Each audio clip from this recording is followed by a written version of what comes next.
most important to people is themselves. Great businesses, the ones which are able to stand out from the crowd in this time, online and offline, are the ones who speak to the desires of their target markets, and that's what you want to be. You speak more about this than your brilliance. John Maxwell said something. John Maxwell, who wrote the book Developing the Leaders Within You and the 21 Irrefutable Laws of Leadership. He said something, and I know many of you probably know this. It says, people don't care how much you know until they know how much you care.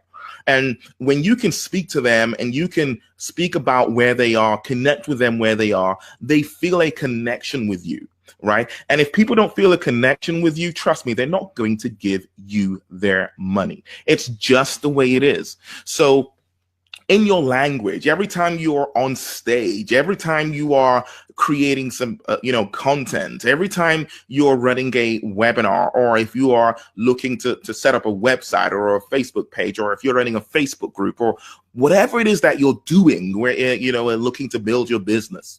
Yes, you do want to establish your credibility and all that. But what's more important is, how well do you know your audience? How well do you speak to them? How well do you connect with them? How well do you connect with them where they are? Think about a doctor. Think about a doctor, right? When you go and see a doctor, and there are some doctors who are really bad at connecting with people. They know their stuff. They're brilliant. And you go to them and they start speaking doctor's language to you. They don't care about you. And then there's some others, why? Because they just, as far as they're concerned, they just have a stream of people coming through. As far as they see you and you are just a job to them. You are a job they're doing. Right. And then there are some other doctors who really, even though they've seen about, in the last hour, they've seen about 5 or 6 or 7 other people. Right. But when you come in, there's a connection. How are you really? How long has this been going? How are you? And what happens is you feel that this person actually cares about me. This person actually cares about me. And for that reason, you're drawn towards them. You're more likely to listen to what they say, and you're more likely to want to follow any guidance or any instructions they give you, because you don't feel, sometimes you go see a doctor and you think, you know what, that doctor didn't really listen to me.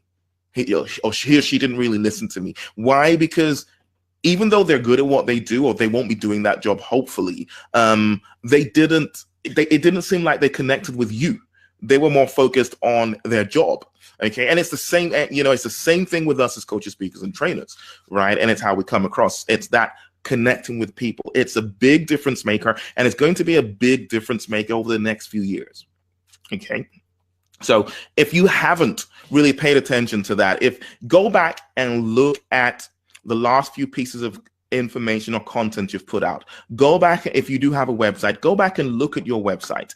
Go back and look at your Facebook page, or your whatever it is that you're using. Go back and look at any of your brochures, anything that you've created, and go and look at it and ask yourself, is this more about me bragging about what I'm good at and the problems I solve, or do I actually connect with and speak to the person? Do I speak to them where they are? Do I speak to their frustrations and pain? Do I connect with them where they are? Do I talk about their dreams and aspirations in a way that make them feel like this person understands me? If you're not doing enough of that, I encourage you to do that, because if you're not doing that, I'm going to be very blunt, you're not going to be making money if you're running your own business.